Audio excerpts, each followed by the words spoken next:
Okay. Bismillahirrahmanirrahim. Honorable ladies and all the participants that are present today.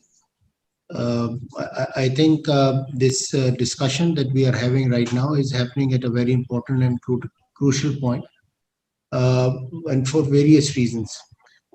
But before I highlight those reasons, I would be speaking a bit about how cities are considered as engine of growth globally and how do they contribute to the economy.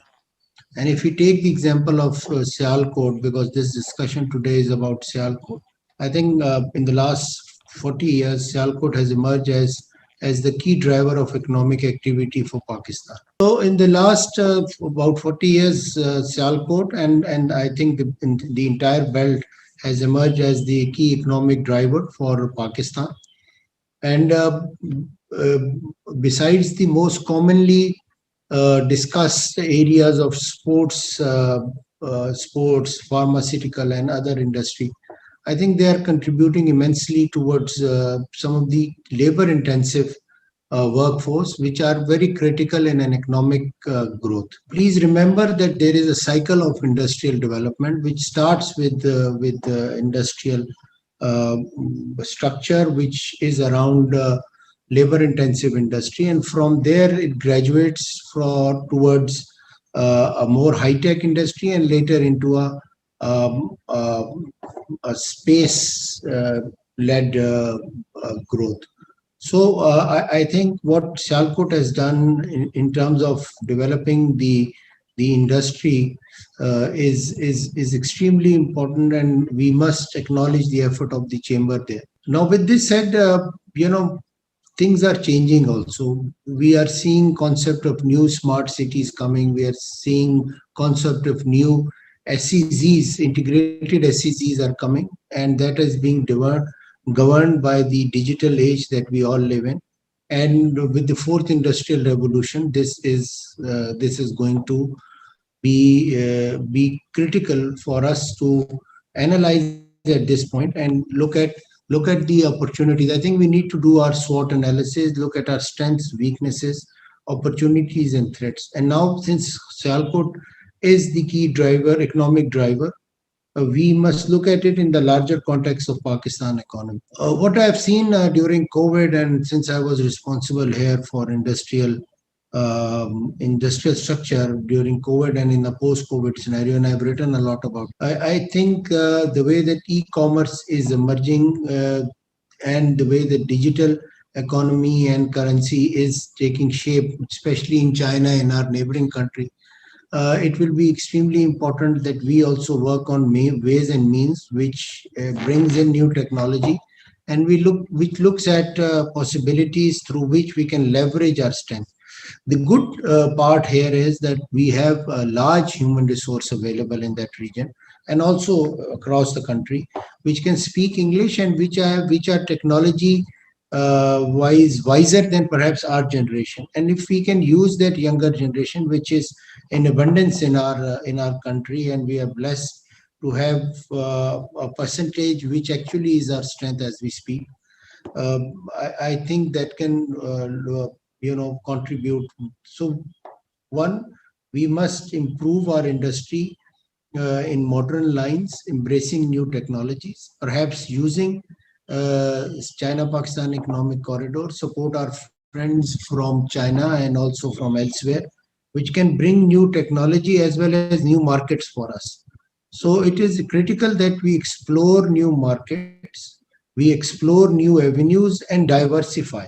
So for example, if we are working, and I'm not saying that is not happening, it is actually happening, but I think we need. So it's important that we look at new markets, we look at new trends in globally, and from those trends, look at how relocation would happen. I think the US-China trade war, which may happen or may not happen, but would, and also perhaps COVID would be a reason that new big market players would look at new smaller markets for mitigating some of their risks.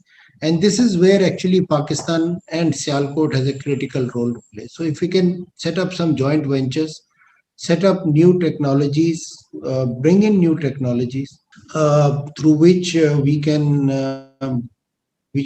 take a jump start or leapfrog towards towards high tech industry. I think that can be extremely useful. Lastly, I would also like to state that while we do this, we should also be cognizant of the overall overall national environment. I guess provision of utilities would be critical for us to move into the next phase, even of the next phase of CPEC, which promises a lot of SCZs and a lot of industrial relocation. I think provision of electricity, provision of gas, provision of qualified IT skills, English speaking skills are better. Our e-commerce is doing exceedingly well. Services sector is doing exceedingly well. So I think we need to bridge these gaps and work towards the economic growth. Last point is about China-Pakistan economic corridor, because based on my previous experience, I cannot end without talking about China-Pakistan economic corridor. Since I was responsible for crafting the not as individual, but as a team crafting the long-term plan, I think urban regeneration, uh, emergence of new industrial cities. And when I say industrial cities, it means new cities around industrial structure, around SCZs. For example, we are looking at Rashakai in Khyber Pakhtunkhwa as an industrial, not just as a special economic zone, but the urban regeneration and the peri-urban growth that would take place around that area. We are also seeing a lot of Chinese taking interest in not just within the zone, but outside the zone, like areas where there could be potential tourism, joint ventures in tourism. We're looking at areas where there could be housing sector, and low-cost housing through Naya Pakistan is one of the areas. So I think Sialkot would expand, but if we can plan that expansion well around the industrial development, I think we will achieve our target much shorter. But hats off to Sialkot, hats off to the Chamber of Sialkot. In Khyber Pakhtunkhwa, we are also learning from their experience. We're trying to also improve.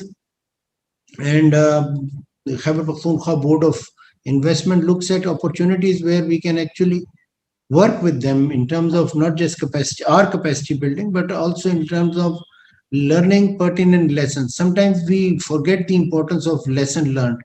And in this process to where Sialkot is today, there are a lot of lessons that we can learn and leverage from. So thank you IRP, thank you Aruj for inviting me